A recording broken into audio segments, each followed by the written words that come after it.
You're listening to the Dealer Playbook Podcast, Session 43. Here we go.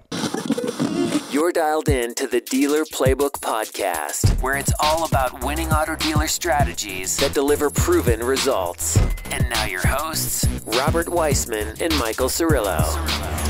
Hey everybody, what is going on? Thanks so much for tuning into the Dealer Playbook Podcast, where every single week we're sitting down with elite trainers, speakers, and authors for you, today's automotive professionals. My name's Michael Cirillo, sitting down here with my man, Robert Weissman. What's going on, pal? Hey, man. What's up, brother? Man, I feel like we just saw each other. We did. Too long, man. I'm fresh Too back. long. Yeah, you know what? It's good to get back onto the show here. You know, those of you listening in probably know we took a couple of weeks off here. We were heads down out of the I was out of the country. We've been heads down on a really cool project that you guys will probably hear about in the near future. So stay tuned for that. But you know, it's been a lot of fun. Thankful that you guys are still tuning into the show. Today's a cool show because we're sitting down with, a friend of ours, Rico Glover. This guy's still working in the dealership. He works at Bryan Honda. He's their e-commerce director. And, he's seeing a lot of success right now by implementing some social media strategies that you're going to hear about in this episode. But, Robert, you've been following Rico for a while because you were the one that kind of tagged up with him. Yeah, I've connected with him some time ago and, on one of the groups on Facebook, I believe. And, just seeing, what he was talking about and, the information he was sharing there, I knew that this was somebody that I wanted to connect with. I knew that he was, definitely learning from some of the same people that I like to learn from. And, I just, thought he could bring a different, perspective to the table. What I find interesting, and, we've seen it as early as this morning even, there's a little bit of controversy going on the social media regarding Rico's position on some stuff. So definitely stay tuned to hear what he's saying. That's what happens when you make a little noise, man. That's part of the. There you go, making some noise, territory, picking up some haters. So those of you listening in, let's stay tuned here for Rico Glover. Hear what he's got to say. We'd love your feedback. Is what he teaches controversial? Let us know in the comments, and we'll hook you up with the show notes after. But let's dive into our sit down with Rico Glover.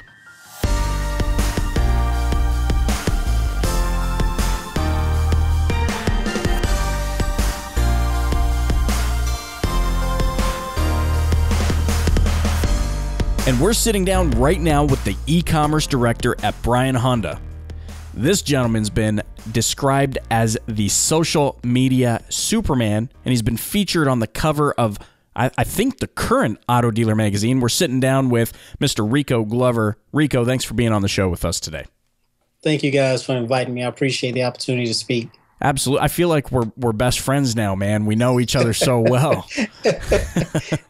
You know what, though? Super excited about this conversation. Hey, Rico, I got a question. Yes. Sorry, Michael, if you don't mind. Since being the Superman of social media, which Superman do you think? Which Superman do you see yourself as? The Christopher Reeves, or who's the new guy? That's a good question. I don't know the new guy's name, but I like the new guy. Yeah, yeah, that dude's pretty ripped. Yeah. So we can dream. Yeah. There you go. Let out. Yeah, I think, you know what, if there was ever a Superman that looked like Danny DeVito, that would probably be suitable for me to portray. But, it is what it is. So, you know what? Yeah. So, hey, listen, jumping into the conversation here, I know, being the social media Superman expert that you are and having the privilege of still working inside of the dealership here and making things happen, we really want to just kind of crack open your head here and dive in and learn about some of the things that you are doing currently to bring big success to the dealership and to yourself. You've mentioned something about how dealers are losing 70% of their ad budget on their digital advertising, but can you get into or explain why that is to those listening in? What is it that dealers are wasting their money on, and how can they solve this issue? Well, the big thing about it is that before in traditional advertising, traditional marketing, there was really no way to actually judge and see where your ad spend, where it was being wasted and where it's being used. So the old way of traditional marketing was you just threw it out there and hope something stick. Okay. And even when I was selling, I sold radio advertising, and every radio station was number one in some demographic. Right. 18 to 34, young kid, every radio station was number one. And it was funny, I walked into a client's office one day and he said, so what are you number one in Klingons? And that's what we sold, because we didn't have any way to actually say, hey, look, we're going to bring this traffic in. And when I sold that radio advertising, we would even say, most of your clients that hear our ads won't even come in and say they heard it from our ads. It sounds funny, but that's what we pitched, and that's what advertisers, meaning dealerships, believed in, that they would throw it out there and hope and pray. Well, with digital marketing, it's completely different. You can quantify, you can actually check and see if I do an ad budget, if I do an AdWords, or if I do a Facebook, or if I do a Twitter, then I can actually see the click-throughs. I can see when the people actually went to the website. I mean, most dealerships' websites have analytics where it shows where they came from: Google, Bing, YouTube, wherever it came from. And now you can actually quantify where your leads are coming from. But the key thing is, because we have the old mindset, meaning traditional marketing, where just spend, and don't worry about trying to retain or recapture those customers. We spend so much money on lead generation, but we don't spend money on lead conversion, which is completely different. Lead generation is when you just throw out the money and you get the leads in, and you get 1,000 leads in a month, and then you may sell 20 to 30 cars, and you're happy about that. Right. But lead conversion is when you spend that money and you know you may have this set amount of folks that actually buy within the first day or the first week. Sure. Then you've got a next set that would buy within the next 30 days to 60 to 90 days. Right. And what you're doing is you're putting those people in your database, what I call your book of business, so you can retarget them. Because what happens is with retargeting, most customers, when they go, or consumers or prospects, when they go to a website, and they click off. Well, if you advertise your website or your Facebook page or whatever it is, and they go on there, they did what you wanted them to do. But if you do not retarget, you're missing the opportunity to sell them and put them in your book of business. Sure. So, and retargeting, of course, the practice of, when a visitor visits your website or a web page on your site, they pick up a pixel in their web browser, which then allows you to kind of follow them around with relevant advertising. Exactly. So the thing I love about this, the thing I love about this is that, it's not, we hear this all the time. If you say, hey, what do you want to accomplish through your website, through your Facebook page? It's always, I want to get more traffic. I want to get more leads. But we always tend to, like you said, throw more money at generating new opportunities, new traffic, new leads, without leveraging the thousands, sometimes thousands, 5, 6, 10,000 monthly site visitors that are coming there already. And so you're saying you implement a strategy of retargeting these customers and driving them back to you essentially. Exactly. It's kind of like the old digital sales is like old school sales. We always hear in sales. I've been in sales since I was 19 and I'm 41 now. And we always hear ABC, always be closing. Or you won't get the prospect to say yes until after the 7th or 8th no. We know all these things, but then when we take it and we flip it to digital marketing, we forget all those things. Yep. Very good point. We spend the money, and then if they don't buy the first time or click on a capture page or a lead page or something, I'll just spend some more money. I'll throw another $6,000 in Google AdWords to get my name out there so someone can click on it, which is just crazy, because it doesn't matter about the quantity. It's the quality.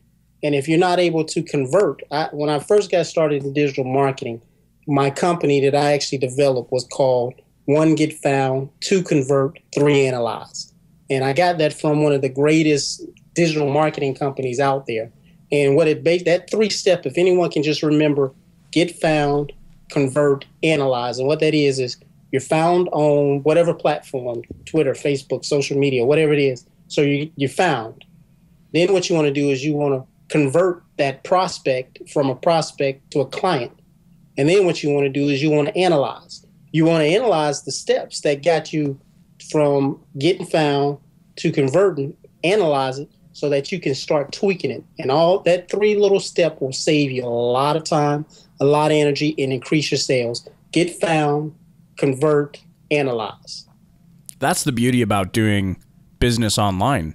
We kind of say when it comes to that whole analyze, you can then rinse, refine, repeat. So you can find out what's working, what's not working, rinse it out, refine what is working, and then duplicate the crap out of it. And I think, and that's the important thing I think you're saying here, correct me if I'm wrong, but that's the beauty about doing business on the internet is that it's a process. It's not an event. It's not this one-time thing. It's not the print ad. It's not the radio ad. It's something that lives. You can continue to, evolve with it and make it expand and pull it back where it needs to be pulled back. And it works. And it works for you around the clock, 24/7. Doesn't sleep.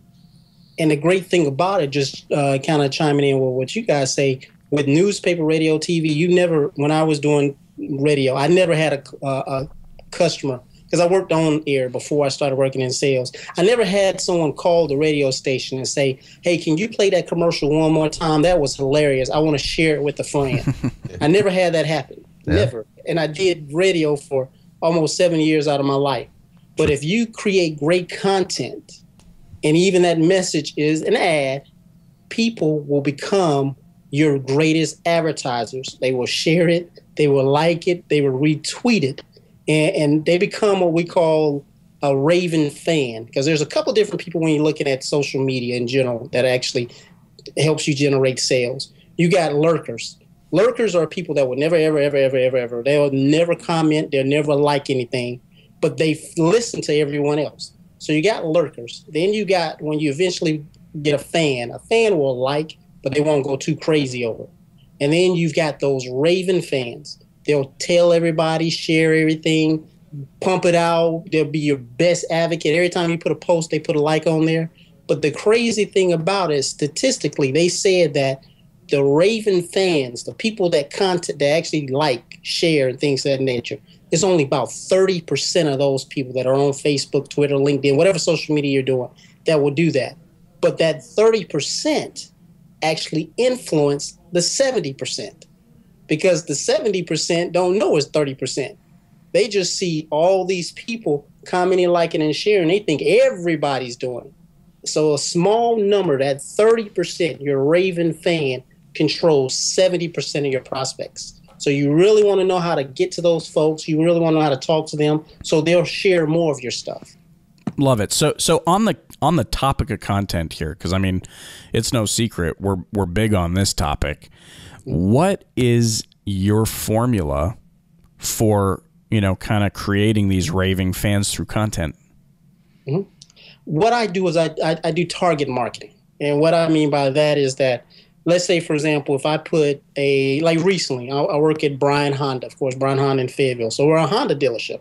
So recently, the minivan, our Honda Odyssey, was rated like one of the top, the safest Honda van, or safest vans in general. So what I did was I actually went into my custom audience, and I'll go over that in a little bit, but I went into my custom audience and I actually targeted people that like Hondas. But I went in deeper than that. I went into people that like Hondas, but people that are in my area within a 50-mile radius, but also people that like Hondas that are females, because those are usually the people that make the buying decisions. Men are the head of the households, but women are the neck that turn that head. So I was targeting specifically those people. So the content that I actually sent out was tailored to them. So when I did that, I got great engagement. Because a lot of people, and it's still like this, most people think when you're doing, now I'm just sticking with Facebook. There's other things with Twitter and things of that nature.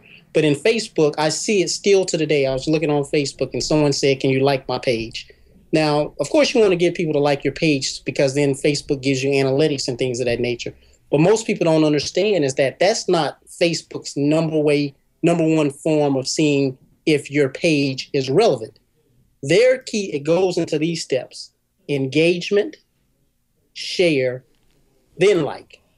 I'm going to say that again. Facebook's basic algorithm, and we don't know the full context of how it works, but their whole thing is engage in number of audits and order, engagement, share, and like. If they see someone engaging on your page, meaning commenting, if they see people sharing on your page, sending it to other people, and then they see people liking your page, they say this is a good article. So whenever I'm actually putting content out there, I'm not trying to get someone to like the page. I'm trying to get someone. If I put that minivan on there and I targeted a family, married parents with kids between the ages of 2 and 17, and I put that on there, and then I say something like, these are some of the safest vehicles. How would you feel about having one of the safest vehicles with your kids in the car? Something of that nature to create engagement. That's how you build good content, by talking to the right people, sending them a message there that they want to talk back to you, and also share it to their like friends.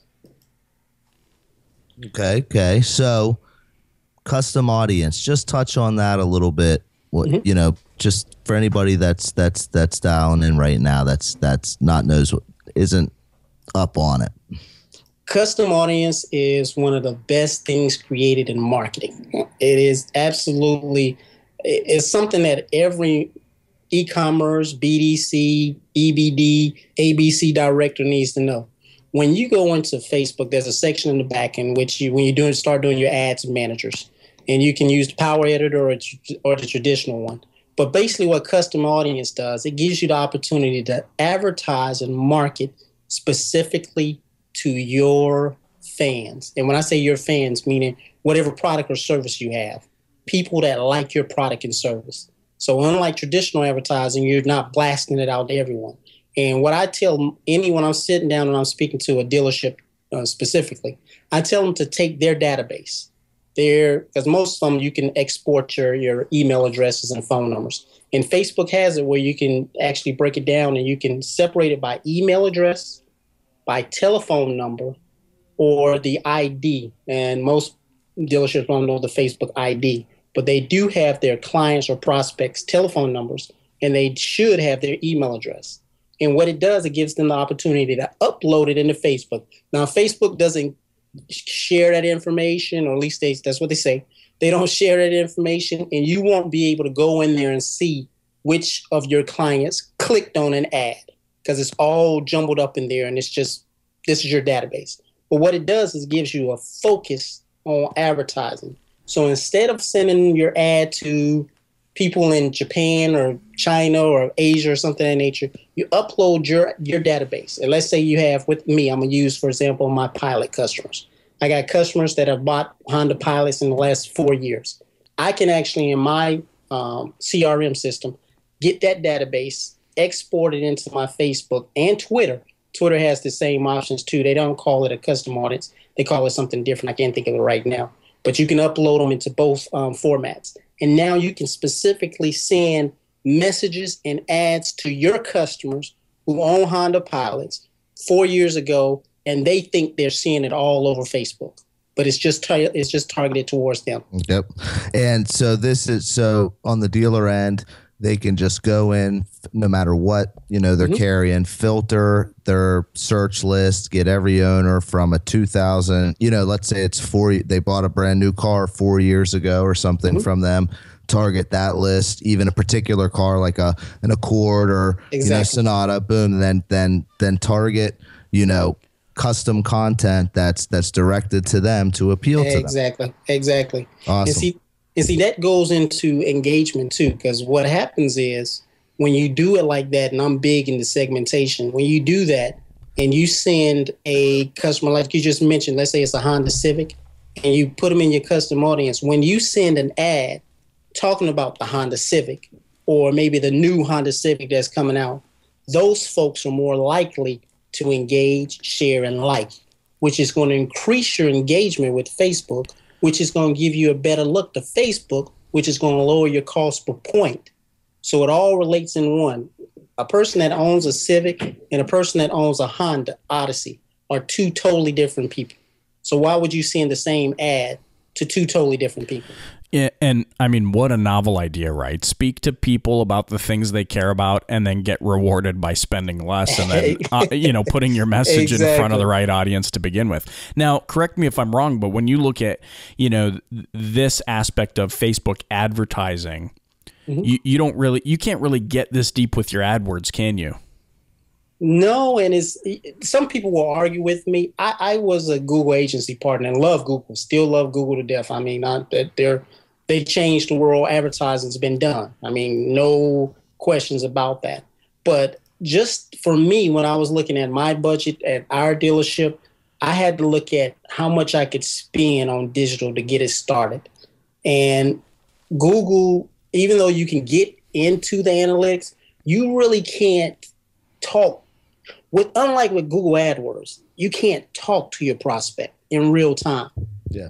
And you can't, and you're not and you lose the visual, appeal as well. Correct. Exactly. Yeah. So just with the few minutes that we have here left, can you maybe walk us through what what you're doing on Facebook specifically? Like, can you walk us through from an ad to, a click and where they go, and then how you turn those people into leads? Sure. First of all, everyone needs to learn that retargeting is the new marketing. It's kind of like when the internet first came out and you had people like Amazon that came out and people like Netflix that came out that lost money in the beginning. And now no one can take those guys on because they really built their customer base. Well, I'm going to make a scary prediction that some people are going to balk at. But I guarantee you that if you do not get your ground in retargeting, you won't be able to make it up. It's just as simple as that. Because what happens in most of these platforms like Facebook or Twitter or Google, they'll start off and give you cheap advertising. And then what happens is the people that are really, really gaining and really getting up there, their cost is a lot less than somebody that comes after them. Well, with this particular format, you got to get into retargeting. So what I do is my whole thing, my mindset is I want to find my audience, people that will buy my product. And with my product, I mean a car or a truck or an SUV. So what I'm trying to do when I sit down and I say, well, what ad am I going to put on today? It may be for, let's say, a Honda Pilot. I'm going to use the Honda Pilot, for example. So Honda Pilots are redesigned. They're actually coming out with the new 2016 Honda Pilot. So what I did was I actually have a video of the new 2016 Honda Pilot when they released it. I uploaded it into our Facebook. Facebook loves videos. Most platforms now love videos. And that's the native video, right? That's not embedding a YouTube. Exactly. Okay. And so I put that in there, and then I targeted people that hide Honda Pilots, and I wait for engagement. And then what I do is now I can talk to those potential prospects. Now, I do it two different ways. That's the first way without putting anything on there. Sure. The second way I would do it is I could go to the Honda website or the Honda YouTube, and there's software out there. And this is not, and some people speak before they even know. When I say this, there's nothing wrong with this. This is not illegal. You're not stealing anything because you're actually driving traffic to them. But I use some software in which I can take the YouTube of, let's say, for example, the Honda, and I actually code it with basically tracking pixels. So I'm sending them to the Honda YouTube site. I'm not putting any pixels on the Honda YouTube site. But what happens is they click on my masked URL. Now they get put into my audience on Facebook or on Twitter, wherever I want to put them at. So now these people clicked on that, and now I'm putting them in my audience. So the second thing you do two ads. The first one is to get the ad, get the folks that click on it. Now the second ad I'm going to do on Facebook is actually directly to that person. And let me clarify this. Let me make sure I make it simple because I know I can get along with it. First ad, I put my pixels on a Honda YouTube ad, talking about the 2016 Pilot. I'm building my database now because when those folks click on that, they're now going to my custom audience. My second ad, I'm actually going to send a direct ad to those people that clicked on my pixel URL. So now my cost per point is less because these folks have clicked on an ad about a Honda Pilot, and now I'm sending them content and advertising about a Honda Pilot. So they're more likely to engage, share, and like. So my whole thing, once again, is just segmentation. Segmentation. You could really use Facebook as a hybrid between live chat, and targeted advertising. Exactly. Fantastic. So this is something that I think there's so much information and there's so many questions that I have here, but in the interest of time, I'm going to wind it down. You know, Rico, this is so incredible. This information, I can tell, you know, would drive a lot of traffic to dealers. We're big on leveraging existing site traffic. We're big on the whole retargeting. Some people call it remarketing. You know, we're big on that concept. Is this kind of your primary thing? Is Facebook kind of your playground right now, or are you spread across any other social networks? Oh no, Facebook is my first one because I wanted to get good at least one. But I want to put a disclaimer. I don't ever talk about it, but the Twitters, the Pinterest, the Instagram, the LinkedIn, I've got some stuff in the works that I should be really, really pushing hard at our dealership within the next 30 to 60 days on all those platforms. Because what I don't want to do is, if Facebook all of a sudden wants to decide they're changing, which they do all the time, they change monthly, the things you can and cannot do, I don't want to be left in the lurk, and I've just built an audience with them. Yeah. So I think you need to spread it out, test out the main one that's getting you results, or use the one that's giving you main results, but then test out the other platforms. Yeah, and I think that's a real good nugget from this right here also, is that like, you know, everybody wants to be, you know, everywhere, you know, and on all the platforms, which I agree. And there's certain ones, you know, based off your audience, your target client, which platforms you should be on. You should know that. But I think that a lot of people make the mistake of not going on to one and just honing in on that, getting nasty with that, learning all, you know, learning all the language. Yeah, exactly. and then move on, and then it'll probably make you even, you know, more dangerous on those other platforms because you have experience on building like real processes and exactly. Yeah, you know, exactly. Well, and let's face it, if you you know, in the beginning, if you ignored the other social networks and you learned, like you said, how to get nasty and down dirty on one of them, learn the language of one of them, you're probably going to be much further ahead in the long run, anyways, because you know that most of the dealers, I think you guys would agree, that are doing social media right now aren't really doing a very good job at it anyways. Yeah. And then they're spreading themselves out to the other networks and not doing it well. Exactly. So, you know, heads down on one of them, learn the language, get to know it, you know, super well, and make the most out of that one. So with that, Rico, thank you so much for being on the show today. Lots of powerful information. We wish you all the best in what you guys are doing and rolling out those new social platforms. How can those listening in get in touch with you? Well, since I like the name when I heard it, I actually have a domain. It's called you'll never guess, the socialmediasuperman.com. There you go. If you go on there, and what I'm doing as well, and I'll just let everyone know, because I got to teach I got to use what I preach. Down at the bottom, I'm actually doing some free training on Facebook marketing and things of that nature. There's a RSVP down at the bottom. You can click on that, and I'll send you my little cheat list that you can download and get some information on as well. And before I get off, because I don't want some folks to think that, and this is a key thing that I didn't learn, that I learned later on, build your book of business. Build your book of business. I didn't mention this, but a lot of the stuff when I send customers or prospects to a page or something even on Facebook, I'm actually asking for their email address. Because what you don't want to do is spend thousands or hundreds of thousands of dollars in Facebook, and then they shut you down and your list is gone. I actually take those platforms and I have capture pages, and I upload those email addresses that I get from my social media stuff. So now I own my asset. So these customers that I'm spending all this money on to get found on social media and email marketing or online marketing, I've got them that if Facebook shuts me down, I've got a CSV file that I can upload to a next thing. Very good. Yep. Very good. Love it, man. Thanks so much again. You know, we look forward to having you back on the show sometime in the future and sharing all the new things you're learning from the other social networks. Awesome. Thanks, man. Awesome.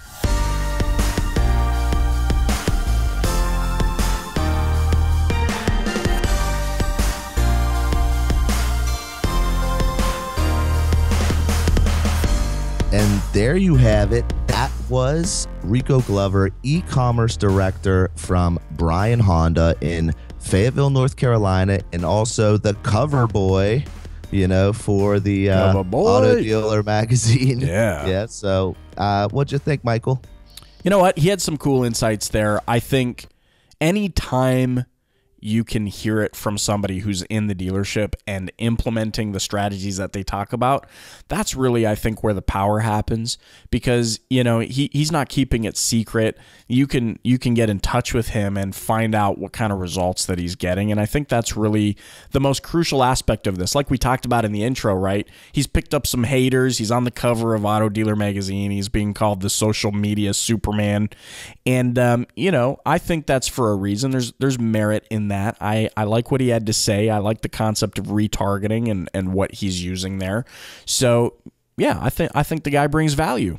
Yeah, and I mean, it's and again, it's not for, and this goes with any of the guests that come on here. It's not necessarily, you know, in the conversations we have, it's not always our stance or our beliefs. I'm not saying I agree or disagree with anything Rico was saying. I kind of liked the conversation with Rico, but it's not necessarily, we're putting it out there. You decide. Yeah. You know, there's got to be perspective. If you're going to execute on it, if it's for you, if it's something you want to try, it's not necessarily like exactly what, you know, Michael and me feel is always, you know, everybody comes on, their stance isn't always, you know, what you and me get behind or how we practice or what we do every day. And you know what, to further that, I think maybe I'm going to pick up some haters here. Who knows? But I don't subscribe to the idea that there is just one way to do all of this stuff. There's so many subjections. Your local market, your region, the demographics, there's just so many variables in the mix that I think, you know, that's the whole purpose of the show here, is to deliver various perspectives and to find out, you know, put into action and find out what's working. And we talk about it in the show. That's the beauty about digital marketing.